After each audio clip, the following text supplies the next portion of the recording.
Et depuis que je suis en Europe, on me vole beaucoup, et beaucoup en songe, depuis l'Italie.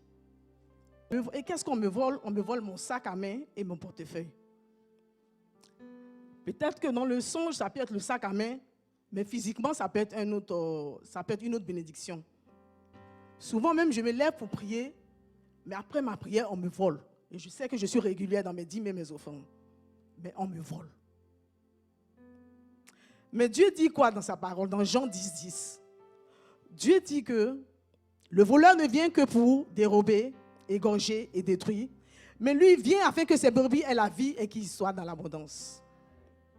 C'était le 26 septembre. Ça fait 1 an de cela. Je ne peux pas me taire devant la puissance de Dieu. Je me suis levée pour prier. Après 5 minutes dans la prière, j'entends une voix douce. Serpent, sors de ce corps. J'ai commencé à bouger dans mon lit comme un serpent. Et le mouvement a commencé dans mon ventre. Et je bougeais dans le lit. Et j'entends une voix qui sort de moi, qui me dit, je sors. Une grosse voix, 3 fois. Et je me suis levée, je suis allée dans la salle de bain, j'ai vomi. J'ai vomi. Dès que je retourne dans la chambre pour fléchir genoux, je ne peux pas. Je retourne dans la salle de bain pour vomir. Je reviens, je dors, Dieu me montre dans une vision quelque chose, mais je le garde pour moi. Et après, Dieu me montre le serpent de ma vie. Je connais la personne. La personne était en pleurs. Et la personne me dit dans le songe que tu m'as insulté. Mais je ne l'ai pas insulté parce que ses œuvres ont été dévoilées. Et la personne prend un bois de braise pour me poursuivre. Mais la personne ne m'a pas atteint. Je me lève ce jour-là, j'ai dit non, je jeûne. Parce que tout cela ne peut pas se passer. Et ce n'est pas une journée normale en fait. Il faut que je jeûne. Et j'ai décidé de jeûner. Et quand je me suis mise à midi dans la chambre, j'ai fermé la chambre. J'ai prié de tout mon cœur. J'ouvre une parenthèse. Quand je venais ici, je n'avais pas de passeport. Je n'avais pas de passeport. Je n'étais pas européenne. Donc mon mari a demandé la nationalité pour moi. Et on nous a dit qu'on devait attendre 4 ans avant d'avoir la nationalité. J'ai dit, il n'y a pas de problème. Pourvu qu'on dépose les papiers, la nationalité, je l'aurai après.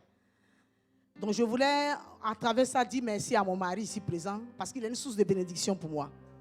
Que Dieu le bénisse abondamment.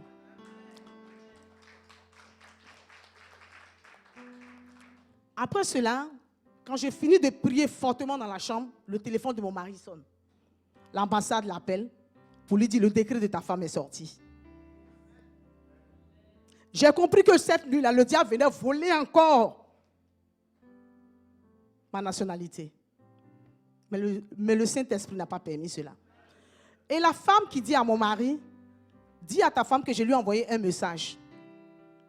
Mon mari dit, mais elle n'a pas reçu de message. Et elle s'énerve. En fait, elle dit, monsieur, moi, je n'ai pas l'habitude d'appeler les gens. Mais vous, je vous appelle. Pourquoi le Saint-Esprit a permis que cette dame m'appelle? Parce que le message qu'elle m'avait envoyé, je n'avais pas vu le message. Le message allait se cacher dans les spams. Le seul message de ma vie qui s'est caché dans les spams.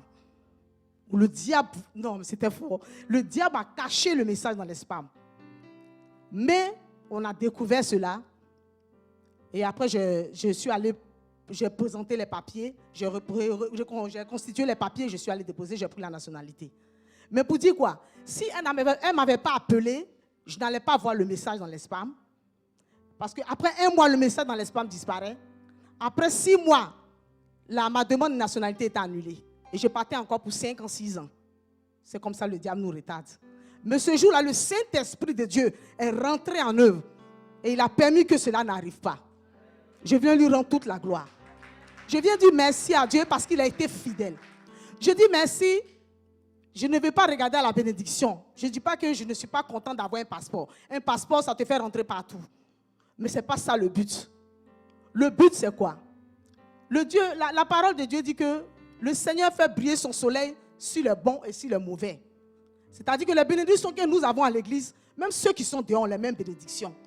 Mais nous, en tant que chrétiens, quand le Dieu nous donne les bénédictions, qu'est-ce que nous faisons de ces bénédictions-là? Nous devons nous rapprocher davantage. Plus Dieu te bénit, plus tu te rapproches de Dieu. C'est ça qui est important. Mais j'ai compris qu'à travers ces bénédictions-là, la bénédiction est importante, mais la bénédiction n'est pas primordiale.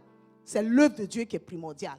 C'est se consacrer à Dieu qui est primordial. C'est faire la volonté de Dieu qui est primordiale. C'est ce que j'ai compris à travers ça. Mais à travers cette délivrance-là, quelque chose, Dieu a attiré mon attention sur quelque chose. J'ai eu 2 enseignements. Vous savez, je me pose la question jusqu'à aujourd'hui. Si je ne m'étais pas levé pour prier, est-ce que le Saint-Esprit allait opérer cette délivrance-là? Je me pose la question, je ne sais pas. La Bible dit que Dieu agit tantôt d'une manière, tantôt d'une autre. Je ne sais pas. Mais je sais que Dieu a agi parce que je me suis levé pour prier. Je vais vous encourager à travers mon exhortation, à travers mon témoignage, qu'il faut avoir une relation intime avec Dieu. C'est vrai que Dieu se manifeste ici, Dieu parle au travers de beaucoup d'hommes, mais dans notre intimité, Dieu parle encore plus. Je me rappelle 3 ans de cela, lorsque je rendais un témoignage, je devais passer mon examen. Après avoir prié, je suis allé me coucher. Dès que je ferme les yeux dans une vision, on venait m'arracher mon diplôme. Encore le serpent. Mais Dieu n'a pas permis que cela arrive. Dieu m'a libéré. Donc je veux vous encourager à demeurer dans la prière, à être des sentinelles pour vos familles, pour vous-même, pour l'église, pour maman pasteur. C'est très important. La vie d'intimité, la relation intime avec Dieu. Dieu parle en intimité. Dieu parle à l'église, mais Dieu parle aussi dans le privé. La deuxième chose qui m'a marqué, on regarde beaucoup à ce qu'on n'en a pas. On ne regarde pas ce que Dieu fait pour nous. C'est vrai. Souvent, tu n'as pas de mari, tu n'as pas d'enfant, tu n'as pas de travail, tu n'as pas beaucoup de choses. Mais Dieu sait pourquoi il permet cela. Dieu permet, peut-être que le temps de Dieu n'est pas ton temps. Peut-être que Dieu permet cela pour que tu te rapproches de lui. C'est ce que j'ai compris. C'est vrai que je n'ai pas ce que j'ai. Mais Dieu même, Dieu a fait beaucoup de choses dans ma vie. Je ne peux pas me taire devant les choses de Dieu. Je me rappelle, il y a un passage dans la Bible où Jérémie disait à Dieu, il se lamentait, il dit à Dieu, Dieu, tu bénis ceux qui ne te connaissent pas.